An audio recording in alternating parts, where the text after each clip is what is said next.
espero que estejam todos vocês. Então, vamos dar continuidade, quer dizer, não é continuidade, mas necessariamente também pode ser continuidade, mas do minicurso, né? Agradeço imensamente a participação de todos vocês que estão aqui agora, e espero que seja, né, esses momentos aqui de aprendizado, né, coletivo e tal, sobre essa temática tão significativa para nós, né. Então, ontem, né, para quem estava ontem, eu trouxe um pouco da história, né, dos saberes, de um grande líder, de um grande pensador, né, que é o Ailton Krenak, do povo Krenak, de Minas Gerais, né. E aí, quando eu pensei esse curso, eu pensei muito nesse sentido, né, muito subsidiada pelo que regulamenta a lei 11.645, que estabelece a obrigatoriedade do ensino de história e cultura indígena, afro-brasileira indígena, mas nesse sentido da gente conhecer um pouco, né, e aí a diversidade é muito grande, então a gente tem que conhecer de pouquinho em pouquinho, né, e então eu escolhi dois grandes líderes indígenas, que são porta-vozes dos seus povos, né, para a gente conversar, a partir do que eles dizem, né, são pensadores, sábios, né, enfim. Então, eu escolhi para hoje, para a gente dialogar, não sei se vocês conhecem, um grande líder indígena do povo Yanomami, que é de Roraima, é o Davi Copenhaua, né? E aí, no final, eu quero que a gente faça, né, a ideia é que a gente faça uma reflexão sobre o pensamento aí desses dois pensadores, desses dois sábios indígenas. Eu vou colocar o slide, né, vou compartilhar aí com vocês, para a gente, vocês acompanharem, né, um pouco. E aí, com esse pequeno detalhe que eu não consigo aqui, ontem me ensinaram e eu não sei como colocar o zoom, né? Vou colocar em uma janela. Eu não achei o 80% aqui que me ensinaram. Enfim, o único detalhe você vai sempre olhar no chat, aí qualquer coisa você me diga, não é isso? Sim? Tá. Porque quando eu compartilho aqui, eu não vejo aqui o site, tá bem? Então, para quem não me conhece, né, ontem eu sou Noeci Carvalho Messias, sou professora na Universidade Federal do Tocantins, no campus de Palmas, do curso de teatro. E a minha formação é na área de História, e a graduação, o doutorado também na área de História, e tem especialização em cultura afro-brasileira, e vivi umas experiências bem significativas de aprendizado com os povos indígenas, né? E isso me permite um pouquinho, né, falar sobre os povos. Não sou porta-voz deles de forma alguma, né, não tenho nunca essa pretensão, mas acho que a gente precisa muito conhecer sobre os povos indígenas, né, no sentido de respeitá-los, né, tentar estabelecer diálogo com os povos indígenas. Então, o título é bem focado na Lei 11.645, de 2008, né, Diálogos e Reflexões sobre a Temática Indígena, né, então é essa lei que estabelece a obrigatoriedade, né, precisou 500 anos para se ter uma lei, né, federal que obrigue a ensinar, a dialogar, a aprender sobre os povos indígenas, né, são mais de 500 anos a gente sem saber nada deles, né. Mas, enfim, são nesses espaços que a gente vai, né, vai construindo esses diálogos, né, de aprendizagem, né. Então, como eu disse, né, eu quero hoje trazer, falar de um livro também. Ontem, né, nós falamos do livro do Ailton Krenak, O Amanhã Não Está à Venda, né, E hoje é o livro A Queda do Céu, do Davi Copenhaua, né, e do Bruce Albert. Esse livro, gente, é um livro fantástico, fantástico. Não sei se alguém aí já leu, conhece, dizem aí, escrevem no chat, se já ouviu falar, se conhecem, enfim. Compartilha aí comigo. Mas eu vou falar um pouco desse livro. Esse livro é um modelo inovador de produção textual. Ele é um relato de vida, né, é uma etnografia, né? O livro, ele foi, na verdade, ele é uma visão do mundo, né, um pensamento do povo Yanomami, né, a visão cosmológica e espiritual de mundo desse povo. O livro foi produzido de uma forma muito, muito interessante, né? Alguém disse aí, se conhece, Maria Eduarda? Aí no chat? Não. Ninguém falou nada? Escreve. Ninguém falou nada. Se conhece, já ouviram falar nesse livro, se já ouviram falar no Davi. Algum problema para você? Ai, tá com problema o áudio, Maria Eduarda? Não, aqui eu estou escutando bem. Se alguém tiver com problema, tenta sair e entrar de novo, que às vezes dá certo. Tá certo. Ok, posso continuar então, né?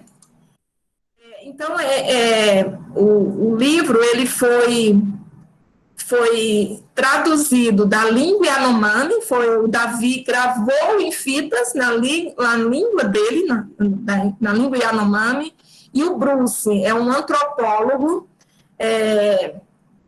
francês que trabalha com os Yanomami há mais de 40 anos. Ele chegou no território Yanomami em 1975. Ele aprendeu a língua, como ele disse, né, que aprendeu razoavelmente, algumas que não é só uma língua que esse povo fala, são vários dialetos, né, mas ele aprendeu a falar, dialogar com o povo Yanomami, e é um antropólogo de muita sensibilidade, né, e por isso que o Davi Copenhaua confiou nele essa questão de gravar, né, em fitas, foram muitas fitas gravadas de forma esporádica, né, falando sobre o mundo deles, sobre o jeito deles viverem. Então, ele gravou na língua dele, Yanomami, nativa. O Bruce traduziu para o francês, isso em 2005, o livro foi produzido, a primeira versão, em francês, em 2005, e em 2015 ele foi traduzido para o português, né?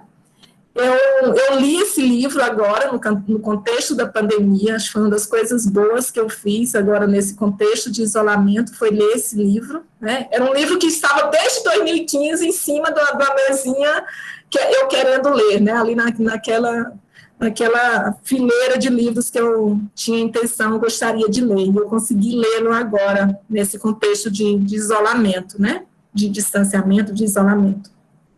O livro tem mais de 700 páginas, para ser mais exato, são 729 páginas.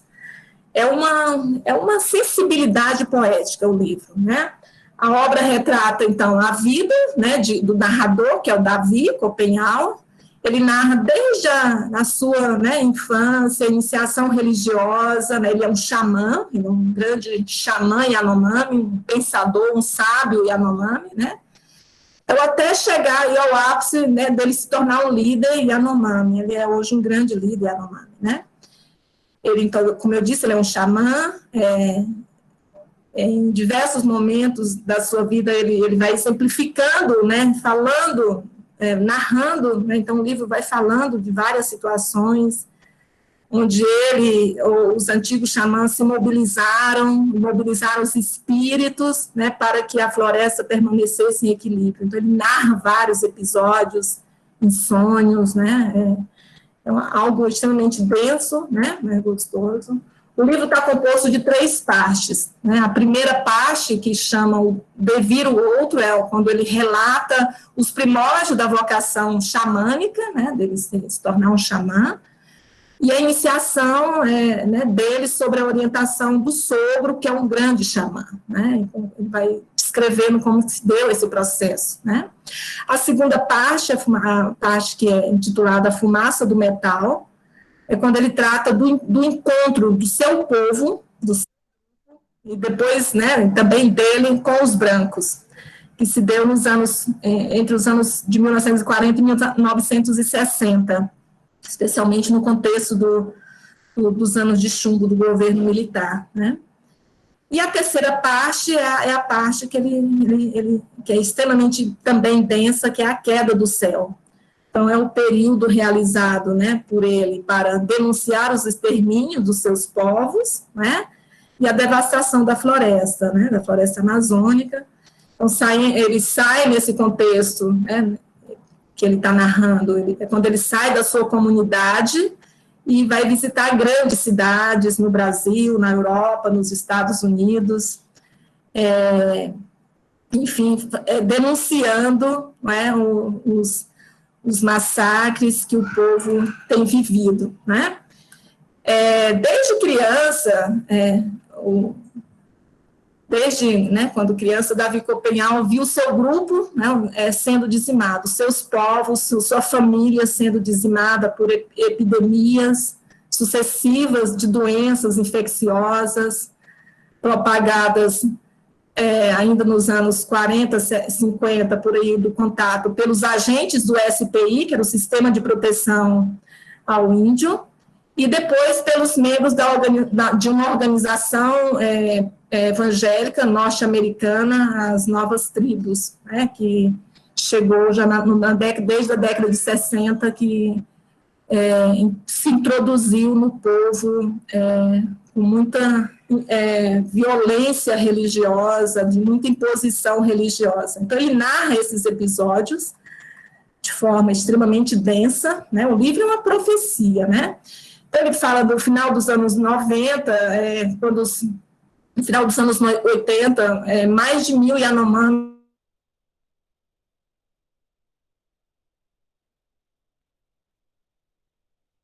que acompanharam aí o processo de invasão do seu território por cerca de mais de 40.000 garimpeiros, é um território extremamente visado por garimpeiros, né? E desde então, o Davi, já adolescente, começou a se engajar para conseguir a legalização, a regularização da sua terra, né, do seu território, sempre na defesa do seu povo e da Amazônia, né? Ao longo das décadas de 80 e de 1990, né, foi quando ele visitou, de fato, vários países da Europa e dos Estados Unidos.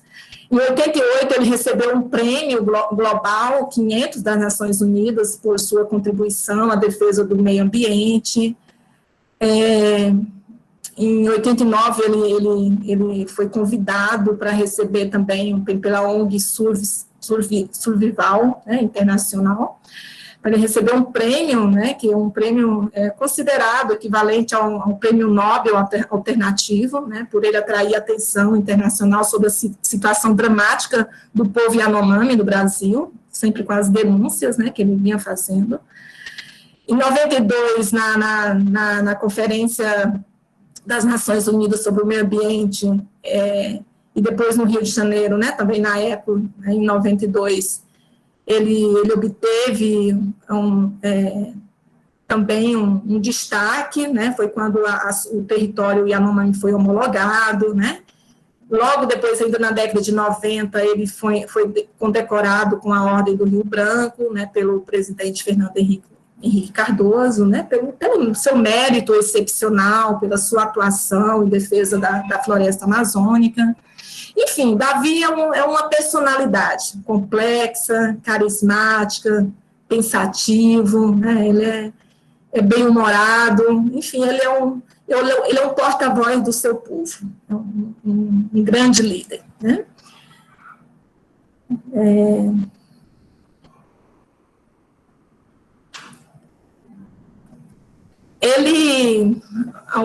Algumas questões do livro, né, esse é o Bruce que fala, o antropólogo, o etnólogo, porque o Davi confiou ao Bruce, né, foi uma relação de muita confiança, dele falar tudo do povo dele, da sua visão de mundo para uma pessoa, para um branco, né?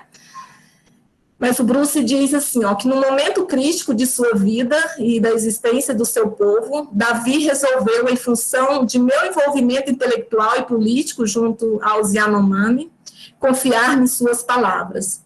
Pediu-me que as pusesse por escrito para que encontrasse um caminho e um público longe da floresta.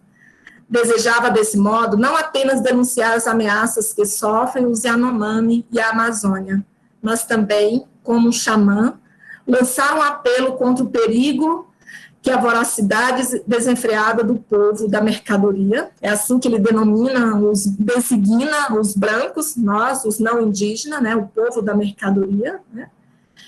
Então, que faz pensar sobre o futuro, né, do mundo e do mundo humano e não humano, né? Então ele pediu, né, para que o Bruce escrevesse, né, desenhasse essas palavras para chegar até os brancos, né?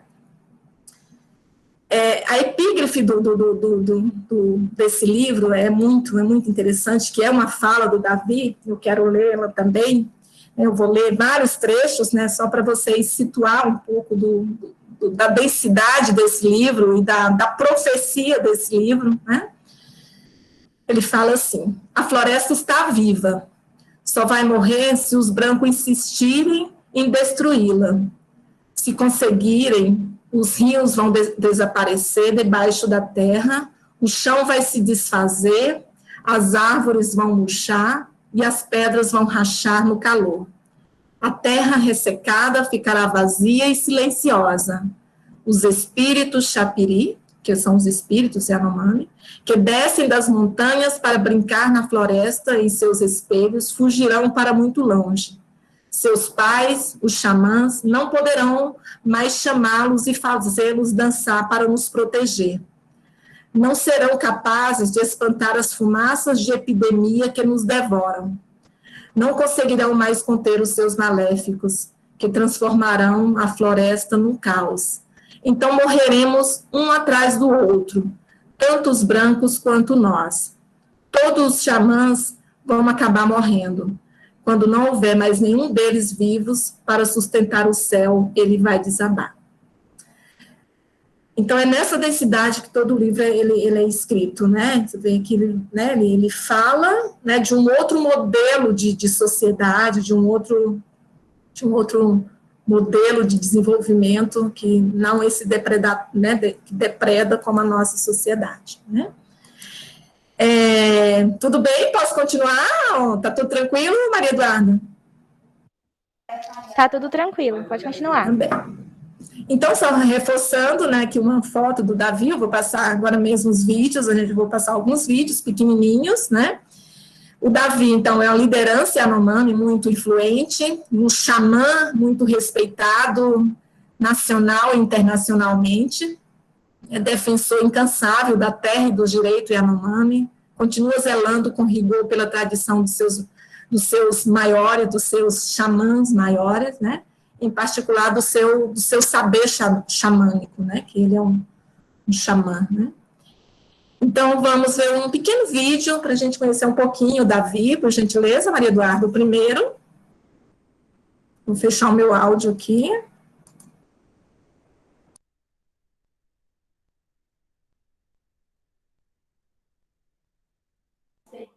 Tá aparecendo? Tá aparecendo o vídeo? Sim, está.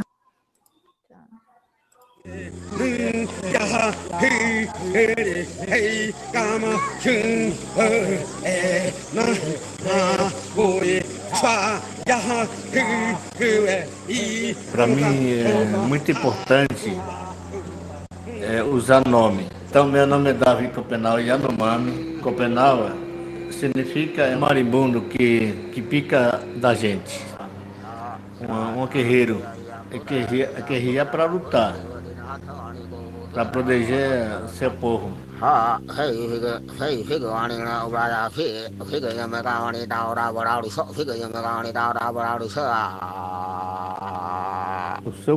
Sobre o livro que vocês estão assim achando bom,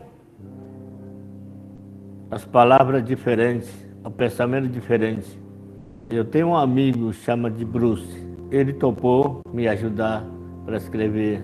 Eu gravei com fita, com gravador, assim mais ou menos 15 fitas gravadas. Eu queria escrever a própria sabedoria dos Yanomami para não indígena não achar que o índio não sabe de nada. Kami Yamak Yanomami Yamak Urihi Kupana na patabana a Urihi Ponihi ai kure na kure inteiro ya Beshimaishua Wai Yamak Ouida Kua. Por muito tempo que nós lutamos, 22 anos de luta. Ei 19 Yatanahuani Boma Mori a terra Arcui, a terra única, continue para os Yanomami. Então, o maior problema é hoje a doença. A doença que foi levada pelo garimpeiro em 1986, que entrou 40 mil garimpeiros. O garimpeiro saiu, demarcaram as terras e a doença ficou.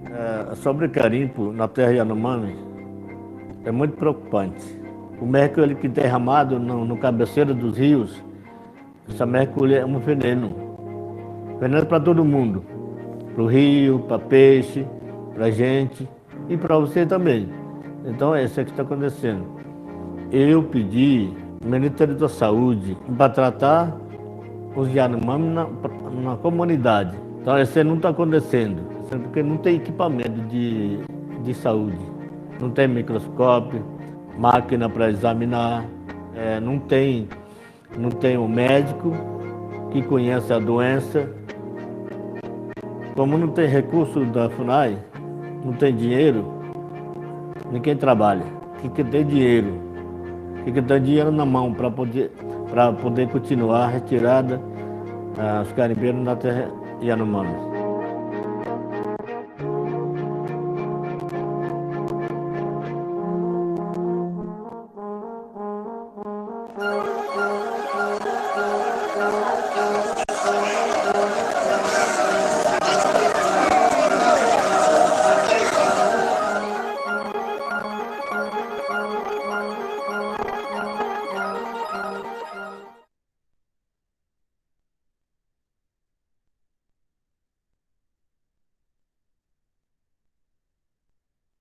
Seu áudio está desligado.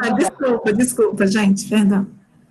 Então, esse pequeno vídeo, quando ele fala, né, do livro, né, da queda do céu, e aí eu vou pontuar mais alguns trechos, né, quando ele foi explicando, ao longo do livro, né, ele vai ali naquela primeira parte, explicando o porquê desse livro, né, porque o desejo dele de fazer com que as palavras dele cheguem até nós, né. Tá aí, tá passando? Tá não, né? Eu tenho que compartilhar novamente, não é isso? Sim.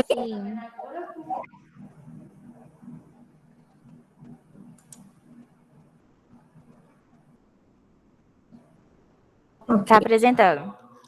Ok, obrigada. Então, aí ele vai falando assim, né, e ele disse isso no vídeo também: entreguei as minhas palavras, e a palavra tem um poder muito grande, né, entreguei as minhas palavras, não se entrega, a mamãe não se entrega as palavras a qualquer um, né, e lhe pedi para levá-las longe, para serem conhecidas pelos brancos, que não sabem nada sobre nós. Poucos são os brancos que escutaram nossa fala desse modo. Assim, eu lhe dei meu histórico para você responder aos que se perguntam o que pensam os habitantes da floresta. Ele fala, né, ele repete muito isso, né, os brancos não pensam muito adiante do futuro, sempre estão preocupados demais com as coisas do momento.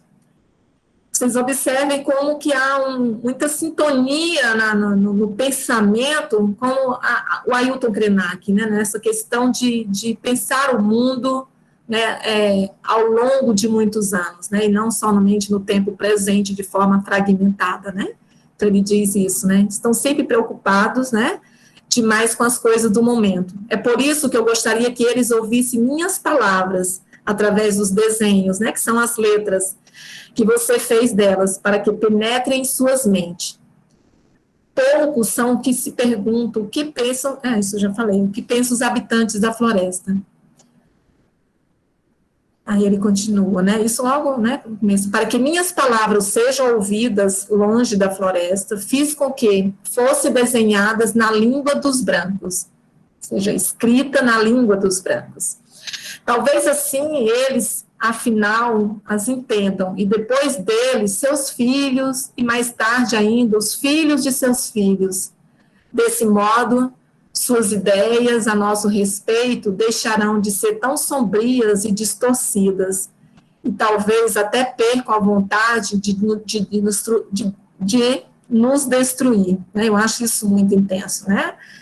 Então, que é bem isso, né, que ontem a gente comentou, eu destaquei que como nós brasileiros não conhecemos os povos indígenas, né, a gente desconhece e continuamos reproduzindo, né, os preconceitos de formas distorcidas e, como ele diz, sombrias, né. E se isso ocorrer, os nossos não mais morrerão. Isso é, se os brancos aprenderem a dialogar, a respeitar os povos indígenas. Então, se isso ocorrer, os nossos não mais morrerão em silêncio, ignorados por todos, como jabutis escondidos no chão da floresta. Vejam que são, né, são palavras muito, né, muito fortes, né? E se as escutarem, se os brancos, né, a escutarem com atenção, talvez os brancos parem de achar que somos estúpidos. Talvez compreendam que é o seu próprio pensamento que é confuso e obscuro, pois na cidade ouvem apenas o ruído dos seus aviões, carros, rádios, televisores e máquinas. Por isso suas ideias costumam ser obstruídas e enfumaçadas. Os brancos continuam mentindo a nosso respeito, dizendo, os Yanomamis são ferozes. Né? Eu me lembro quando eu trabalhei com os povos indígenas, né? E quando eu ia para as aldeias, e sempre algumas pessoas, né, as pessoas, amigos, parentes, né, sempre diziam, né, para mim, você não tem medo, né, eles não são selvagens, né, você não tem medo de ser devorada, né, porque é muito forte no imaginário da sociedade brasileira, salve algumas exceções, né, de que os indígenas comem gente, são selvagens, são bárbaros, são violentos, né, e isso foi muito, muito bem produzido pelos colonizadores, né, e reproduzidos até hoje, né, na nossa sociedade. Então, ele diz assim, né, então, os brancos continuam mentindo a nosso respeito, dizendo, os Yanomamis são ferozes, só pensam em fazer guerra e roubar mulheres, são perigosos. Ele diz, tais palavras são nossas inimigas. Se fôssemos ferozes de verdade, forasteiros, algum jamais teria vivido entre nós.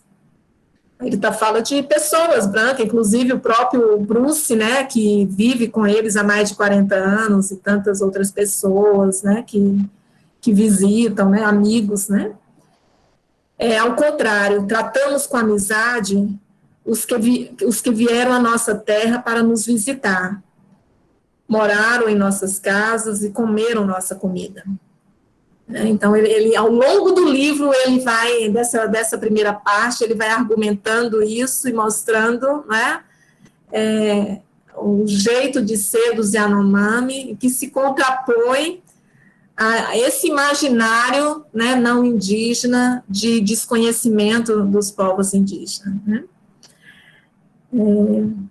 Tem um segundo vídeo, bem pequenininho também, em 2 minutos, por gentileza, Maria Eduarda.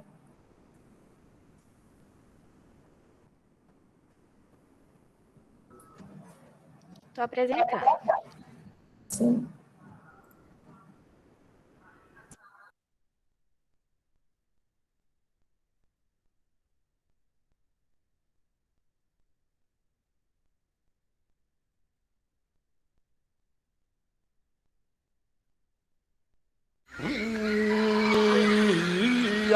Aprendi com os pajés que guardam a sabedoria no memória. É importante garantir a nossa floresta. Sem a floresta, a terra fica pelada. O perigo está em cima.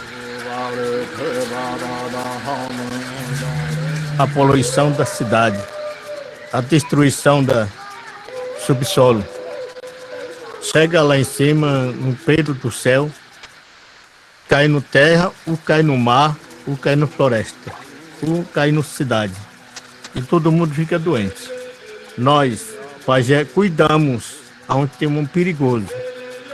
Se nós não cuidar, a doença da poluição vai queimar, vai roer.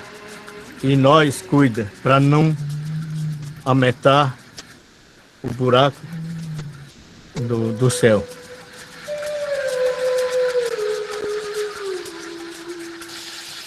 O povo da cidade não está preocupado. Eles só preocupam com dinheiro. Quando o índio fala, eles não entendem. Nós tentamos explicar, mas eles escutam muito pouco.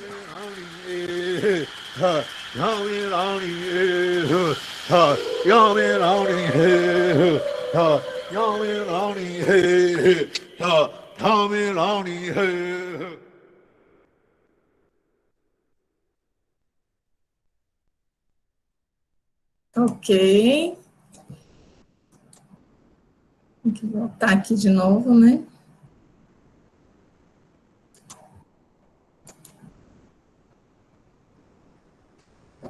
Então, veja que ele sempre fala, né, desse lugar dele, né, e da preocupação com a floresta e com o seu território. E ele continua, né, dizendo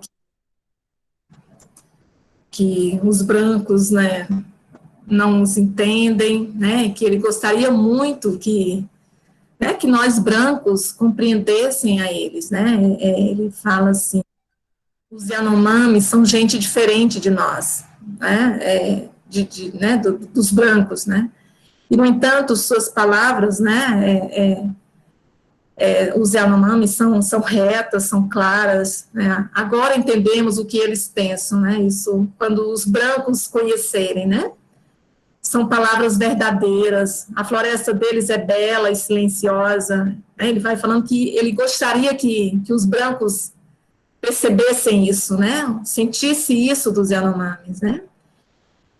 Ele fala assim, não, eles ali foram criados e vivem sem preocupação desde o primeiro tempo. O pensamento deles segue caminhos outros que o da mercadoria, e ele insiste muito, existe toda uma teoria que ele tece sobre a questão da mercadoria, né, do valor que a nossa sociedade, que esse modelo de desenvolvimento da nossa sociedade dá à mercadoria, ao consumo desenfreado das mercadorias, né. Eles querem viver como lhe apraz, seu costume é diferente, no caso, né, se referindo a orelha. E aí ele vai, né, é muito, muito lindo, né, então tem sempre explicando essa, assim, ele fala, muito, muito interessante quando ele fala assim: gostaria que os brancos parassem de pensar que nossa floresta é morta e que ela foi posta lá à toa. Quero fazê-los escutar a voz dos espíritos do Chapiri, que ali brincam sem parar, dançando sob seus espelhos resplandecentes, né? Porque existe toda uma cosmovisão, uma concepção muito sagrada da floresta, em que os espíritos, né, do seu povo são os guardiões, os protetores da floresta, né?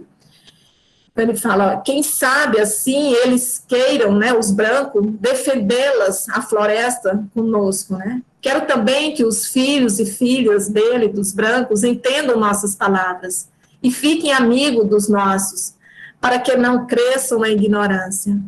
porque se a floresta for completamente devastada, nunca mais vai nascer outra, né?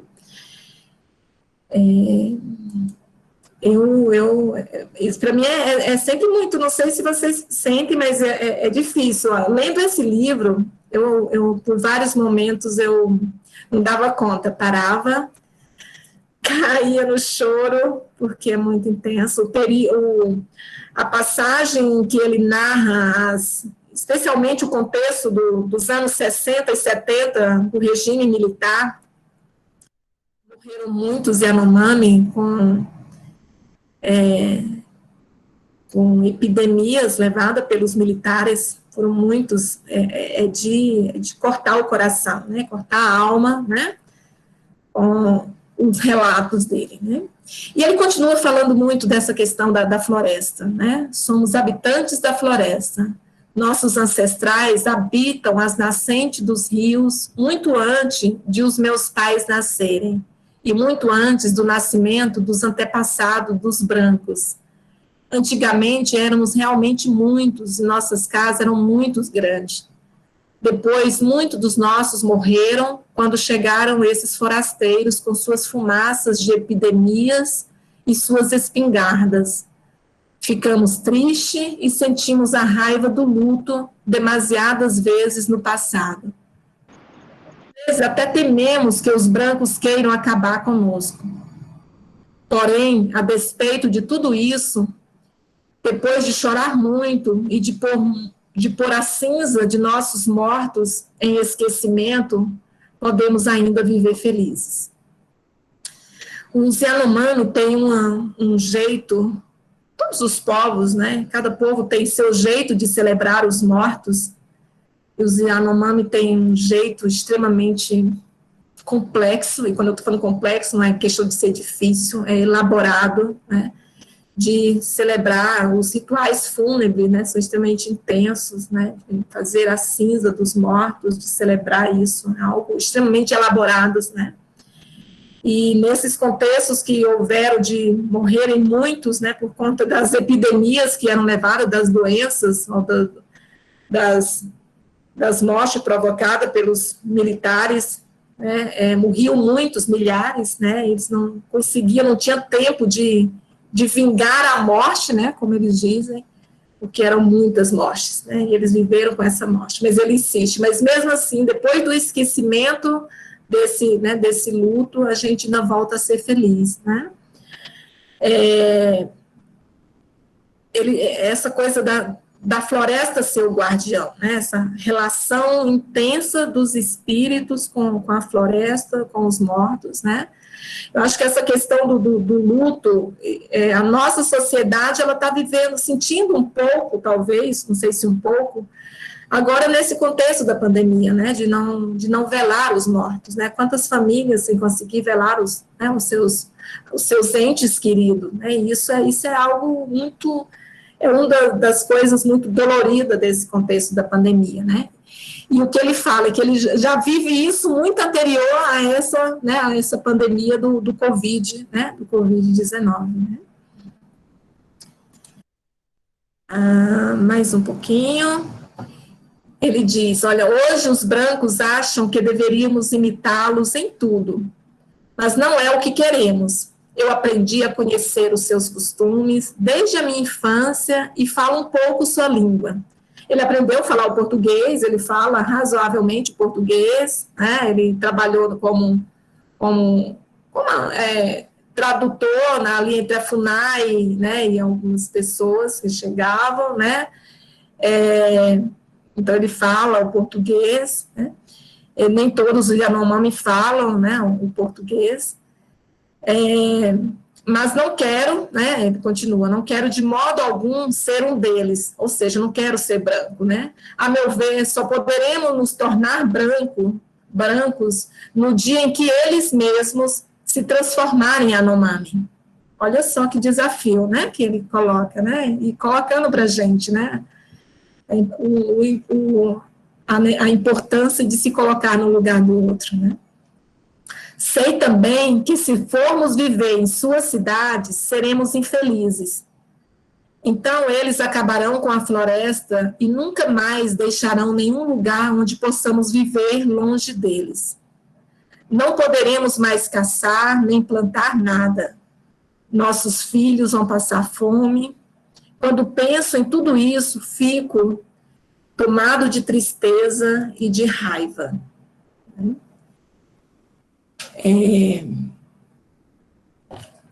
É algo que, né, que é recorrente em toda essa primeira parte, né, do livro, que ele vai, né, mostrando essa questão da tristeza, né, dessas relações de hostilidades, né, que tem com ele.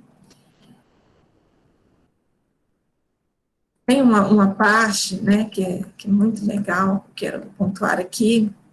Estou olhando nos slides, mas eu vou olhando também aqui na parte do livro. Eu estou com o livro nele digital, eu tenho o livro, ele impresso, mas ele não está comigo agora, né? Mas eu estou procurando aqui no digital para mostrar algumas passagens que são muito intensas, né? Mas, enfim, eu achei essa. Vamos para a próxima, né?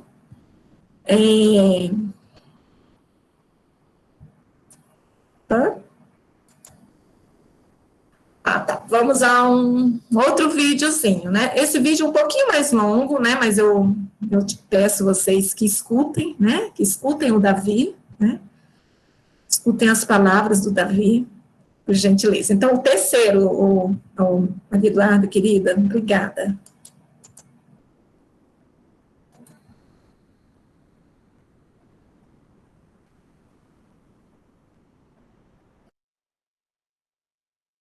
A homem da aldeia, homem a liderança da aldeia, é ensinar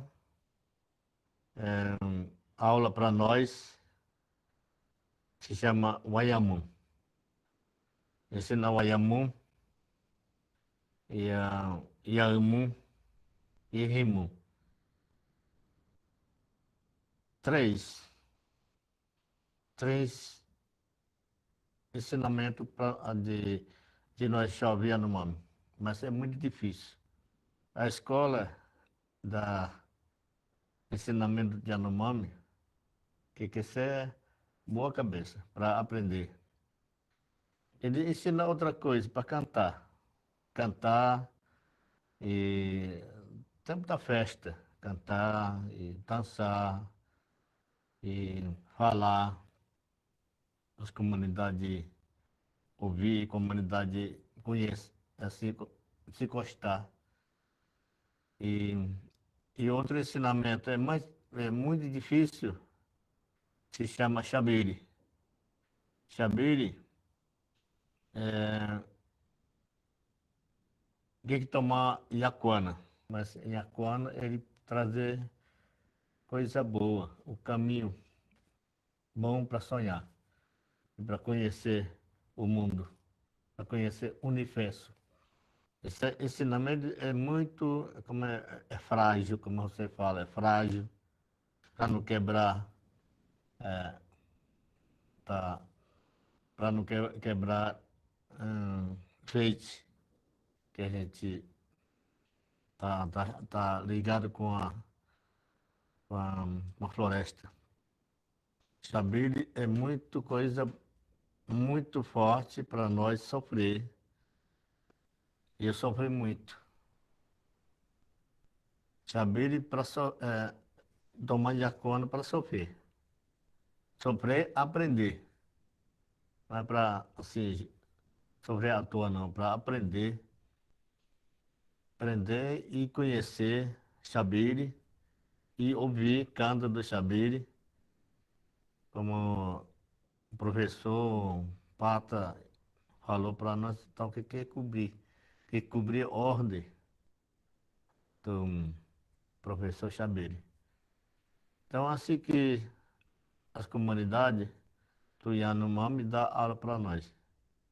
Mas depois vai, vai melhorando, vai escutando. Então, assim que o professor grande Xabiri que ensina para nós. eu nasci da floresta, fiquei lá, fiquei estudando. Então, nós chamamos Machida Urihe. Machida Urihe,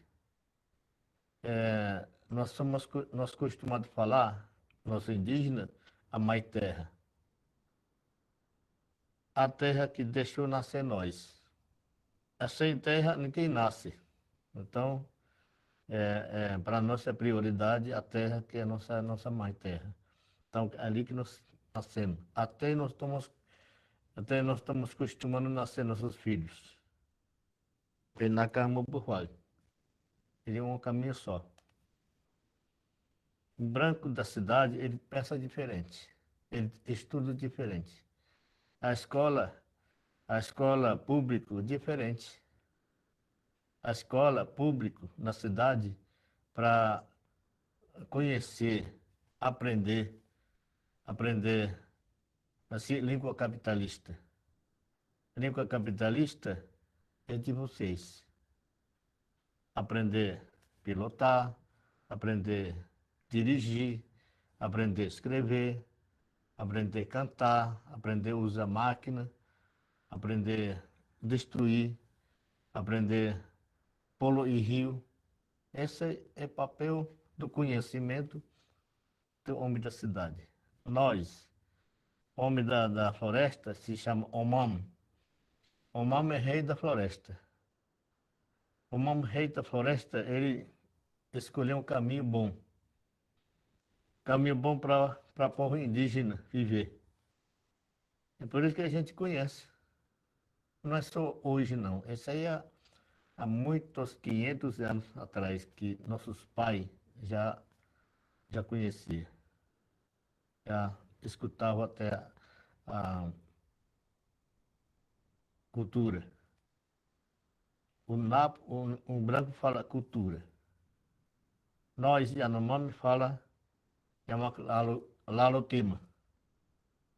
Larotema, quem deixou nós nascer, quem deixou nós falar, quem ensinou nós pensar, ensinou nos olhar longe e também olhar subsolo, pasta terra. Pasta terra, o que que tem?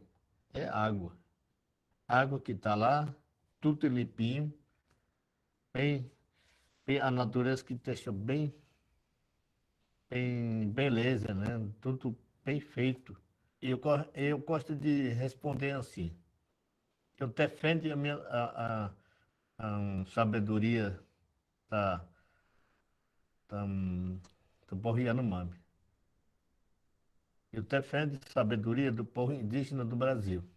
Machita origem, cultura. Sem cultura, se não tiver cultura, a terra, nós, Yanomami, não estaria.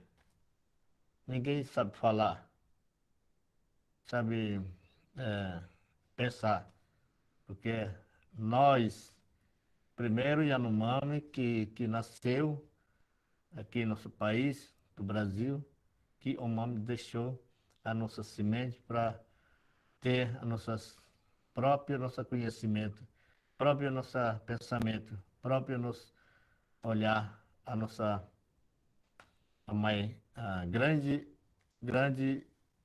alma da terra, grande alma da floresta. É assim que nós aprendemos.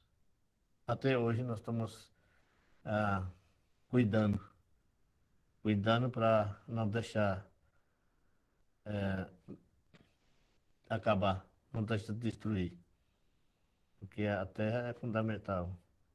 Na terra é cultura fundamental para continuar o meu povo Yanomami, Yecuana e outros povos indígenas do Brasil viver. Então, escola específico Yanomami. A criança aprender a escrever, não é aprender a falar, não. A criança Yanomami aprender a escrever. Não é para aprender a falar, aprender a escrever como escreve. Araá, Waraá, Xamaá, Poxeá, Uriá.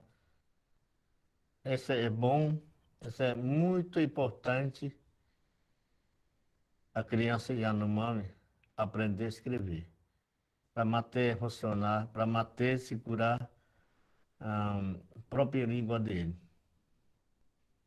Sem língua, sem língua Yanomami é fraco. Os brancos aproveitam. Falando em Yanomami, aprendendo a escrever para a segurança nossa. É como arma, como arco. Porque um homem da cidade, ele quer acabar. Ele quer acabar. Por que ele quer acabar? Porque ele quer acabar a nossa língua indígena, ele quer criar uma palavra só, língua portuguesa. Então, é por isso que é importante nós ficar espertos.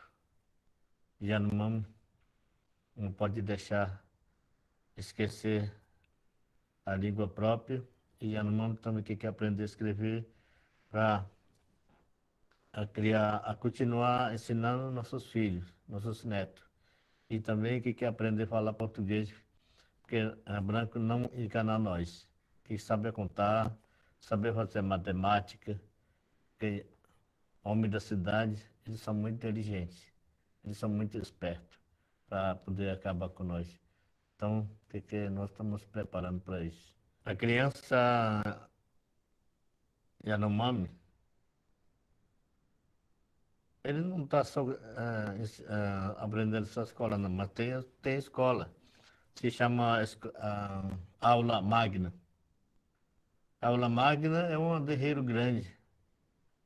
Não tem casa, mas você tem lugar para estudar, correr e flechar, fazer arco e flecha, e pintar, aprender a fazer isto aqui, e aprender a fazer urucu e a pintar corporal. Essas crianças já não aprendem. É filho de vocês, bom, o pai, o governo deixar para ir lá na nossa aldeia, a gente ensina. O governo que quer deixar, preparar um grupinho, 10, 20 grupinhos para ir lá para a aldeia. E a nossos filhos ensinam, filho de vocês, ensinar a falar para eles conhecer a nossa língua. Conhecer a nossa língua, saber falar, e para conhecer a nossa realidade do povo indígena do Brasil. Essa precisa. Mas o governo não quer. Ele não quer olhar, não. Ele só quer olhar a brilho da terra. E para nós ele não olha. Ele só pensa que índio é besta, índio é macaco, índio é uma selvagem. Só ele que pensa isso. Índio não é selvagem, não. Índio é gente. Qual vocês têm? Oi?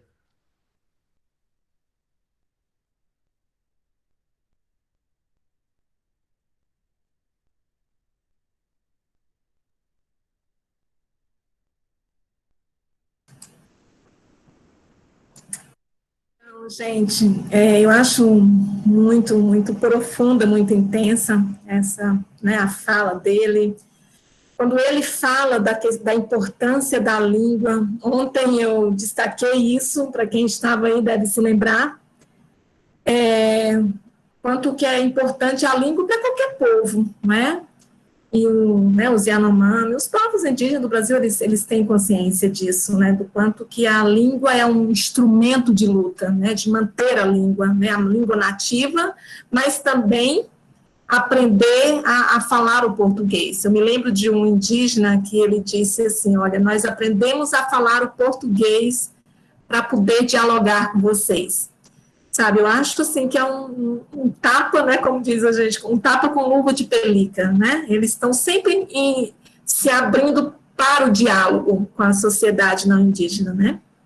E a nossa, o contrário, né? Sempre negando, reproduzindo as ignorâncias, né, como diz o Davi Copenhague, né, e os portugueses sabiam muito bem disso, né, os colonizadores, né, estou falando português, o caso específico nosso do Brasil, né, que a estratégia de dominar, né, de facilitar o domínio, né, do opressor, do colonizador, é impor a sua língua nativa, né, a língua, a religião, né, aí se enfraquece o grupo, né, mas os indígenas também sabem o quanto é importante manter sua língua nativa, né? Bom, nós já estamos assim caminhando já, né, para o final, né, desse primeiro, vocês de repente vão colocando alguma coisa no chat, ou também se inscreve, eu gostaria muito que vocês falassem também, né? Mas, assim, tecendo algumas reflexões, né, que eu tentei mostrar aqui, né, eu nem dou conta de mostrar tudo, mas eu tentei, né, nessa minha curta, né, compreensão dessa visão de mundo extremamente elaborada, que é do povo Yanomami, mostrar um pouco para vocês que é um pensamento que faz crítica ao nosso modelo de sociedade, né, ao nosso modelo de desenvolvimento, a nossa sociedade da mercadoria, como diz ele, né, que só pensa no consumo, né, em consumir, né, não importa como, né, enfim, mas o modo com que nos relacionamos com o planeta, né, com esse modelo de sociedade nossa, capitalista, então, esse modo com que a gente se relaciona nos tornou vítimas de pandemias, e isso ele diz, é impressionante como eu li o livro nesse contexto, eu ficava, gente, parece que eu estou lendo esse livro que foi escrito agora, nesse contexto de pandemia, né? Como eu disse, das profecias, né, do que eles dizem, né? Então, se quisermos sobreviver, e ele diz isso, precisamos mudar nossas atitudes cotidianas, né, do dia a dia. Então, a palavra de Davi, de Copenhague, é um aviso, né, e, de certa forma, um diagnóstico sobre o nosso mundo. Da mesma forma como do Ailton Krenak, também, de ontem, e de tantos outros indígenas, mas estou me referindo a esses dois, porque foram esses dois que eu trouxe, né, para subsidiar esse diálogo aqui entre nós, né, esses dois grandes sábios. Então, a fala dele, né, alerta para o envenenamento das águas, a destruição das florestas, apontando para o inevitável e trágico desfecho deste processo, a menos que haja uma mudança, né, aí improvável, né, e radical das nossas atitudes. Eu acho que tanto ontem, né, como eu trouxe, né, com o livro O Amanhã Não Está à Venda, do Ailton Krenak, né, que é uma importante liderança também do movimento indígena do Brasil, né. Então, o que me leva, né, a pensar e a trazer isso, né, para a gente refletir, né, e pensar a atualidade, esse momento pandêmico que estamos vivendo, né, porque a fala dele nos provoca, né, nos provoca a refletir sobre esse modelo de sociedade nossa, né. Então, para compreender, sei lá, os fenômenos que afetam a humanidade, as doenças, enfim, e encontrar forma de transpô-las, de mudar, é preciso abrir espaço para as mais variadas contribuições de intelectuais, e aí incluindo, claro, os povos indígenas, né, porque eles sabem como viver, né, como conviver sem esgotar o planeta e sem produzir iniquidades, né, sem produzir mazelas, né, eles, há mais de 500 anos, eles vêm dizendo isso para a nossa sociedade, né. Então, acho que já passou da hora de superarmos nossos preconceitos, nossos racismos com os povos indígenas, né, e de nos abrirmos, nos disponibilizarmos a aprender com os saberes desses povos, né? Saberes que saberes não ocidentais, né? Não ocidental-cêntricos, né? Produzidos nas mais variadas, nas mais diversas regiões e culturas do mundo, povos que pensam diferente, né? Eu penso que nunca é tarde para a gente descolonizar o nosso pensamento eurocêntrico, preconceituoso, né? E é por isso que eu trouxe, por isso que eu sempre fico muito insistindo que eu penso que precisamos aprender com os povos indígenas, né? O nosso modelo de sociedade, né, que eles criticam, né, o tempo todo, leva à destruição social, ambiental, em grande escala, né? Acho que inúmeros estudos científicos, né, têm comprovado aí que nos últimos anos que a nossa sociedade está, né, a um passo de desastres ambientais, né? Um modelo de sociedade de predação, né, que depreda de forma generalizada povos, culturas, crenças, vidas, né? Acho que, assim, entre um desses teóricos que vários antropólogos vêm despertando, falando para nós, né, do colapso socioambiental que se avizinha, né, aí, e que propõe que a gente mude nossa vida, né, nosso jeito de vida. Eu penso que mais ainda na atualidade, desde o início da pandemia, né, do Covid-19, a comunidade científica vem demonstrando a relação que existe entre a destruição dos sistemas ecológicos, né, e o surgimento de doenças que ameaçam parte da humanidade, né. Então, acho que é tudo muito complexo, né? Eu acho que essas duas vozes que eu trouxe, elas nos colocam para refletir, né? Que são pensamentos muito diferentes do nosso, né? E que exige, né? No caso, mudança radical para que novas pandemias, eles dizem isso, né? Exige-se, é necessário que haja uma mudança radical do nosso jeito de viver, para que novas pandemias não sejam aí experimentadas no futuro próximo, né? Isso aqui a gente está vivendo é só mais uma delas, né? E apesar, assim, acho que de muitas denúncias que tem havido, né, de ambientalistas, de, né, movimentos estudantis ao redor do mundo, né, iniciado pela ativista, pela Greta Thunberg, né, e nós ainda continuamos céticos, apáticos, né, com certo desinteresse, né, em abandonar o conforto, né, do consumo irrefletido, do consumo alienado, né, como dizia, né, Marx. Então, acho que essas visões de mundo que eu trouxe, né, para vocês, tanto a de Ailton Krenak, né, do povo Krenak, quanto de Davi Yanomami, que nos mostram, assim, que, né, essa interrupção, né, forçada que houve, né, nesse contexto, é nada menos do que um silenciamento materno. A Ailton diz isso, né, a Mãe Terra, ela está pedindo que a gente se cale, que a gente faça silêncio, que a gente dê uma parada, né, que nesse contexto dessa hiperatividade que vivemos, né, doentia, o tempo todo conectados, né, nos tornamos cegos, surdos, né, ele diz isso, né, surdos, né, cegos para as mudanças climáticas, né, que está em curso.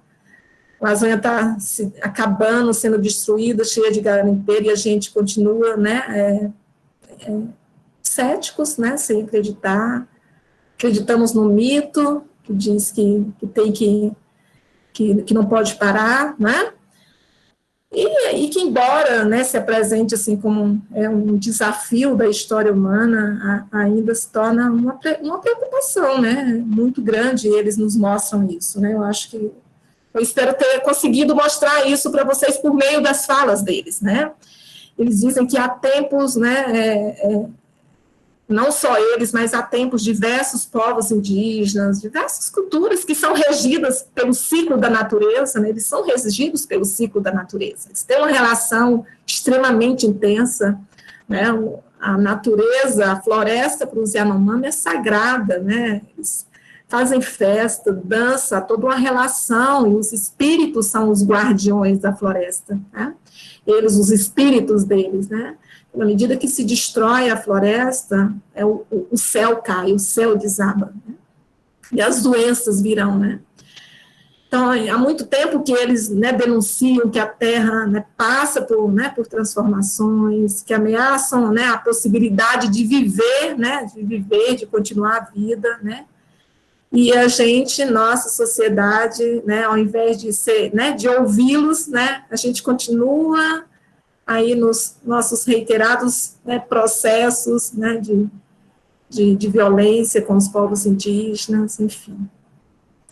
Enfim, acho que em linhas gerais, acho que é isso, assim, a despeito de estarmos, assim, constantemente conectados, né, ainda mais diante, né, do atual contexto, né, da impossibilidade dos encontros, não é, presenciais, a gente segue, assim, absolutamente alheios à realidade do planeta, né, por mais que a gente vê esse monte de notícia, né, seja porque nos centramos em nossas demandas práticas, né, individuais, cotidianas, sei lá, seja porque nós nos acostumamos a silenciar a nossa capacidade de sentir, né, que o Ailton Krenak diz muito isso, é preciso sentir, né, movimentar a sensibilidade do sentir, né. Enfim, aguardamos, assim, desejosos, só ver todo mundo dizendo, né, que espera que logo que acabe essa pandemia para voltar ao normal, né, e o Ailton Krenak, ele diz naquele livro também, né, ele inclusive diz isso, que ele torce para que isso não aconteça, nas palavras dele, né, mas ele torce para que isso não aconteça, pois se voltarmos à normalidade de como era, né, é porque não valeu de nada, né, as inúmeras perdas, milhares de pessoas mortas, né, cotidianamente nesse planeta, né. Então, ele fala dessa insensibilidade nossa, da nossa sociedade, né. Eles dizem, né, tanto os dois, né, estão sempre, né, na crítica que eles fazem da nossa sociedade capitalista, consumista, né, eles falam que é possível harmonizar os interesses da sociedade contemporânea, né, com a Amazônia, vigorosas, se a gente agir com a inteligência, vê que eles sempre falam, né, da necessidade de usarmos de inteligência, de sabedoria, né, e mantermos um compromisso com a vida e não com a morte, né, não é defender a morte o tempo todo, né. Então, eles falam muito, né, dessa questão, né, dessa possibilidade, né. Deixa eu ver mais que eu gostaria de pontuar, assim, em linhas gerais, eu acho que é isso. Acho que as ilusões de que o mundo, né, pode ser controlado pelos humanos, né, de que a tecnologia, eu me lembro muito, né, das falas deles, de que a tecnologia pode solucionar tudo, né, se desfazem diante dos nossos olhos nesse contexto todo, né, e eles estão dizendo isso, né, nesse sentido, o amanhã não está à venda, né, como diz o Ailton Krenak, né, ele alerta para isso. E ele fala que a pandemia é apenas uma amostra do futuro, né, que nos reserva, né, caso a gente não modifique nossa relação de consumo, nossa relação com o consumo da água, de como utilizamos, porque às vezes a gente fala assim, mas como mudar, né, quem tem que mudar isso, né, eu já lembro de dando aula, eu lembro que alguns alunos falam, mas isso é papel do Estado, né, mas às vezes não é somente o Estado, às vezes são atitudes mínimas, né, ligar uma torneira, às vezes não deixar uma torneira ligada, banhos intermináveis de 20, 30 minutos com torneiras ligadas, né, eles estão falando de coisas assim, não é para todas as pessoas, né. Só a título de exemplo. Essa semana, ontem, né, eu tive que sair, quase não estou saindo de casa, mas ontem eu saí, fui num espaço, né, na rua, e numa instituição, né, e eu cheguei, tinha as pessoas, assim, esperando do lado de fora, mas na calçada, tudo limpinho, mas uma moça bonita, né, toda muito arrumada, simpática, acho que deveria estar com sua mãe, né, já um pouco mais idosa, e quando eu estava chegando perto, ela pegou um papel e rolou ele no chão. Aí eu não me contive, né, porque eu me inquieto muito nessa questão das pessoas jogarem os lixos aí de qualquer forma no chão. Aí eu falei para ela, olha só, estou olhando onde você jogou o lixo, né, que você produziu. Aí ela me olhou com a cara ruim, e a mãe na hora respondeu, mas não tem onde ela jogar. Falei, puxa vida, segura um pouco, né, guarde um local, né, é tão complexo isso, mas se você joga, só vai, né, piorar mais.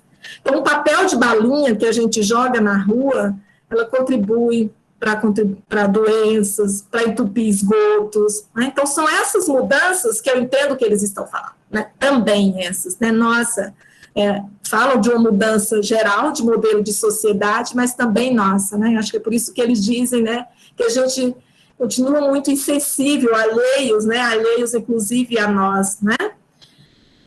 Enfim, acho que o que eu procurei mostrar, trazer aqui para vocês, né, eu acho que é um convite, né, um convite a pensar junto um outro mundo, como eles dizem, tanto Davi quanto Ailton, né, Krenak, a pensar um outro mundo, algo que os povos indígenas, né, já nos ensina há muitos anos, há milhares de anos, né. A natureza precisa de tempo para recuperar, como eles estão sempre dizendo, né, precisa parar, como disse o Ailton para os engenheiros, né,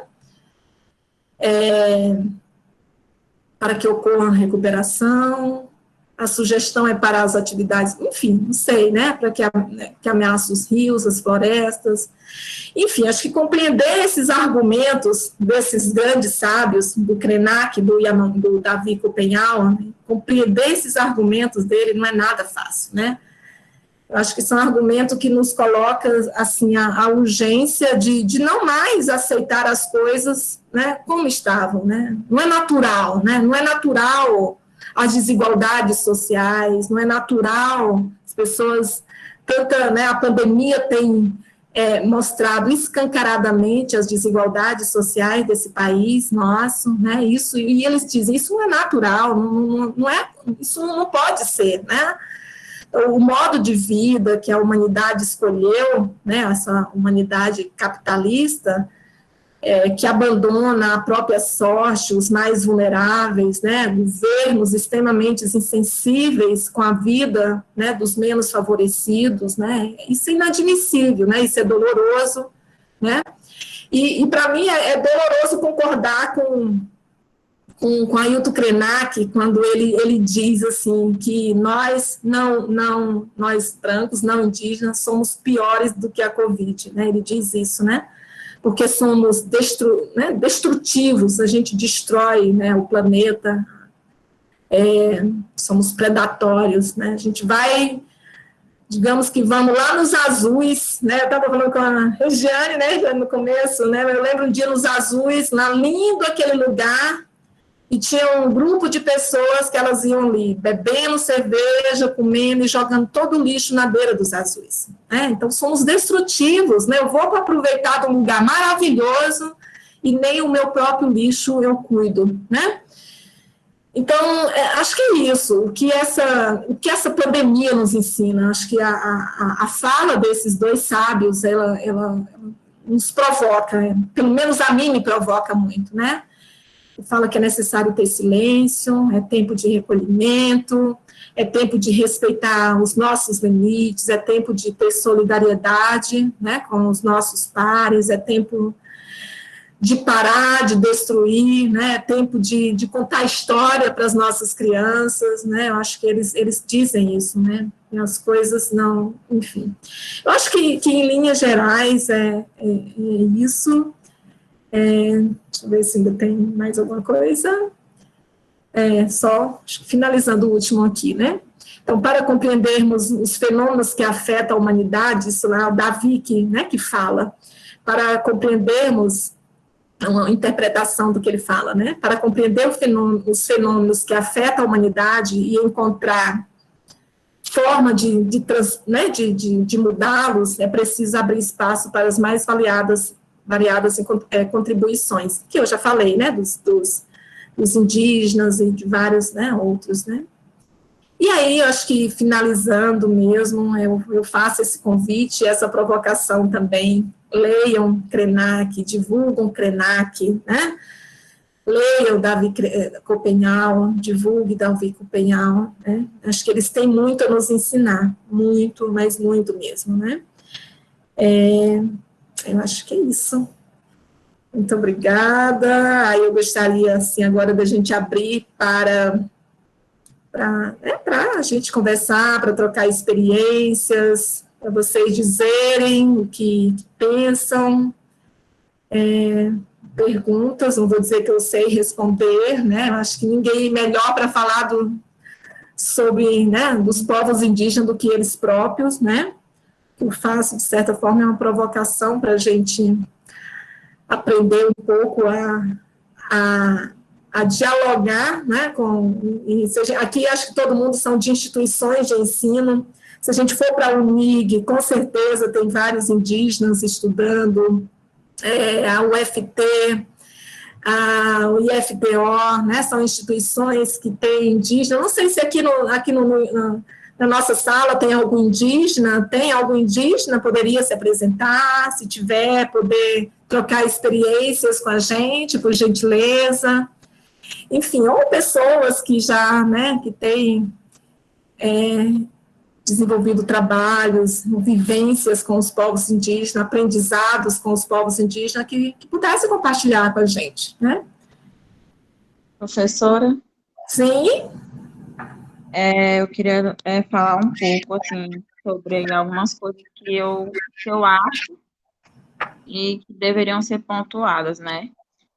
Assim, a questão do indígena, ela vem sendo, assim, falada desde sempre, né? Porém, os erros dos brancos vêm desde o descobrimento, entre aspas, né? Porque, no meu conceito, não foi um descobrimento, até porque eles já estavam lá, eles já tinham a terra deles, eles já tinham suas plantações, então, por falta de conhecimento, os índios acabaram sendo escravizados. Então, o Brasil, ele vem dando errado, eu acho que desde dessa situação, né? Então, hoje em dia, eu acho muito difícil as pessoas dar o respeito necessário que deveriam para os indígenas. Tem um documentário na Netflix que eu indico fortemente, que assim, agora eu não me recordo o nome, porém ele tem vários capítulos e um deles fala sobre os indígenas, e lá ele fala que se a gente acha que é dono de alguma coisa, a gente é ladrão também, porque eles estavam aqui, eles descobriram, né? Não foi outras pessoas, então eu acho que foi um processo também linguístico que chegaram lá, impuseram sua linguagem e deixaram os índios de lado. Então, eu acho um evento assim, muito triste, e até hoje eu acho que não tem um vislumbre igual deveriam ser colocados, né? Uhum. Obrigada, Thaís. Você é de onde, Thaís? Eu sou de Araguatins, Tocantins, faço letras com espanhol na Unitins. Que legal, tem o pessoal da Unitins também, né? Que bom, que legal. Trabalhei na Unitins, tenho o maior carinho e respeito por essa instituição. Então, Thaís, são desafios, né? Não é de hoje que esses povos resistem, né? Mas são povos que o tempo todo está provando para nós que são milenares, que são resistentes, né? E como Davi, apesar de todas, né, as dores que vocês nos causam, a gente ainda consegue ser feliz, né? A gente queima, né? Põe as cinzas, né, em cima dos lutos e a gente consegue ser feliz, né? Mas de fato, né, desde a chegada dos colonizadores, né, a essas terras, né, que esses povos lutam incansavelmente, né? Então, e aí falar de povos indígenas no Brasil, eles vivem as mais diferentes situações, né? Os povos que vivem isolados, felizmente ainda tem alguns grupos isolados, porque eles resistem, né? Eles lutam para não estabelecer contato com essa sociedade tão maléfica que é a nossa, não é? Então, aqueles em poucos contatos, como os Yanomami. Yanomami é um grupo grande, né? Eles estão no Brasil e também Venezuela, né? Falam várias línguas, né? Além das línguas maternas, dos dialetos ali materno, espanhol, português, né? E que tem um contato, de certa forma, pequeno, curto, né? Menos de 100 anos, né? Mas outros povos que estabeleceram esses contatos desde 1500, né, eles estão sempre contando essas histórias traumáticas que viveram, mas que eles insistem em viver e nos mostrar que, né, esse outro modelo de vida, muito mais prazeroso do que, né, do que as competições, do que os individualismos, né. Eu digo que a experiência que eu vivi de aprendizado com os indígenas me tornou uma pessoa melhor, sabe? Sem sombra de dúvida, me tornou uma pessoa melhor, né? E eu acho que todos nós poderíamos, né, nos dar essa chance de experimentar, né? Conhecer nossos colegas, né? Quem está, no caso a Thaís em Araguatins, talvez tenham, né, indígena, aí, o pessoal de Xambelá, não sei, né? Ou mesmo do Pará, né? Que estuda aí na Unitins, né? Precisa estabelecer esses diálogos, né, essas pontes, né? Enfim, acho que é isso. Mais alguém gostaria de comentar algo? Gente, mas que coisa silenciosa, eu fico meio assim, encabulada, sistemática, de vocês não comentarem nada, o que acharam. Digam no chat ou falam aí no microfone, né? Acho que é importante esse momento da gente dialogar, né?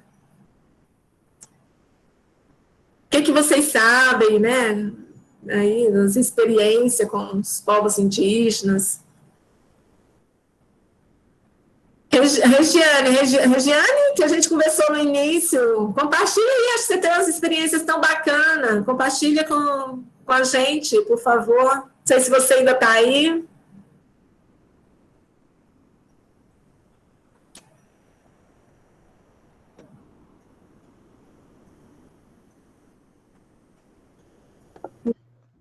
Professora? Sim. Não sei se meu áudio é péssimo, mas mesmo assim eu queria falar. Tá me entendendo? Sim, Aline, fala. Não, então, essa questão, nossa, eu adorei a discussão, a sua aula foi incrível, e essa questão dos indígenas, né, eles, eu estava conversando com uma amiga esses tempos, essa questão da pandemia, de que como eles lidam totalmente diferente que a gente, de que quando veio toda essa onda da pandemia e do vírus, todo mundo ficou apavorado e todo mundo lutando cada um por si, e tipo assim, e algumas pessoas ainda com aquela visão de que só os mais velhos, só vão afetar os mais velhos, então eles, né, então vai dar tudo certo, sabe, toda essa visão.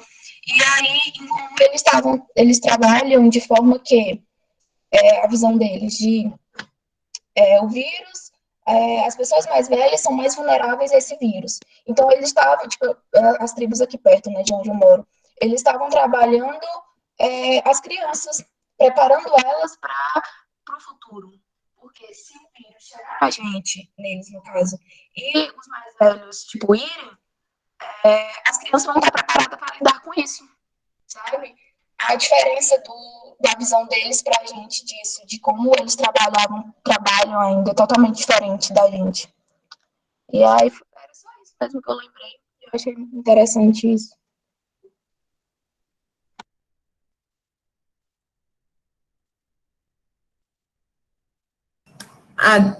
Desculpa, tinha desligado a câmera e o microfone. Aline, onde é que você está? Você que está no Maranhão, né? Eu estou em Carolina, Maranhão. Ah, então. Eu entendi pouco, né? Por isso que eu desliguei aqui para ver se eu conseguia entender um pouco. Estava chegando bem cortado para mim, né? Mas, assim, um pouco que eu entendi da tua fala, né? Você fala dessa diferença, né? De lidar com a situação, né? Porque eles já lidam com isso há muito tempo, né? Como diz o Davi Copinhal, né? Ele fala das várias pandemias que eles viveram, né? Das epidemias, né? Que eles viveram. Então, eles já lidam com isso há muito tempo, né? Outras formas de isolamento, de marginalização, né? Com a nossa sociedade. Então, acho que isso é só mais uma experiência, não é, que eles estão vivendo também, né? Mas essa questão que você falou de ensinar as crianças, isso é fantástico, meu Deus, como é encantador, é muito um encanto nessa forma do educar as crianças, não é? De dar continuidade, né, para ser pessoas melhores, ser pessoas felizes, né? São pessoas que querem ser felizes, eles lutam o tempo todo pela vida, né? Acho que isso é muito, acho que, claro que existem, né, não fica falando só num ponto de vista muito romântico, né, como todos os povos, os povos indígenas também têm problemas, têm culturas, têm defeitos, né, mas o que eu quero pontuar aqui é essa questão da diferença de lidar e de um outro modo de vida, né, de talvez muito mais centrado na pessoa, né, no ser humano, do que o nosso modelo de sociedade, né? Mais preocupado no ser, né? O Davi fala, quando ele fala da questão da floresta, do cuidado, né, que eles têm com a floresta. Por exemplo, eles falam, quando eles vão para a caça, que matam um animal, não vou lembrar direitinho, né, mas tem todo um ritual, não se come um animal, né, logo sozinho, isso é compartilhado, né, tem sentido se for compartilhado, sabe? E não alguém comer sozinho, sem dividir, sem ser coletivo, né? São povos que centram na coletividade, não no individualismo, né, da nossa sociedade capitalista, né? Enfim. Ok, gente, mais alguém gostaria de comentar, de compartilhar com a gente? Olha, se não, a gente encerra então, ok? Eu agradeço imensamente, gostei muito, né? Achei que foi assim, super, espero que vocês tenham, né? Teve a participação grande, muitas pessoas, espero que tenham aproveitado, que leiam mais a respeito, né? Que assistam vídeos, existem. Além dessa, eu trouxe só essas duas lideranças, não dá para falar de outras, mas existem. Eu vou ganhar uma pente, aí elas vão ser amiguinhas. Não entendi? Falou comigo? Não, né? Mas acho que é isso. Agradecer imensamente. Então, Maria Eduarda, querida, a gente encerra, certo? Eu agradeço a sua assessoria, a sua, né, monitoria, imensamente. Tá ok. Maria Eduarda, ontem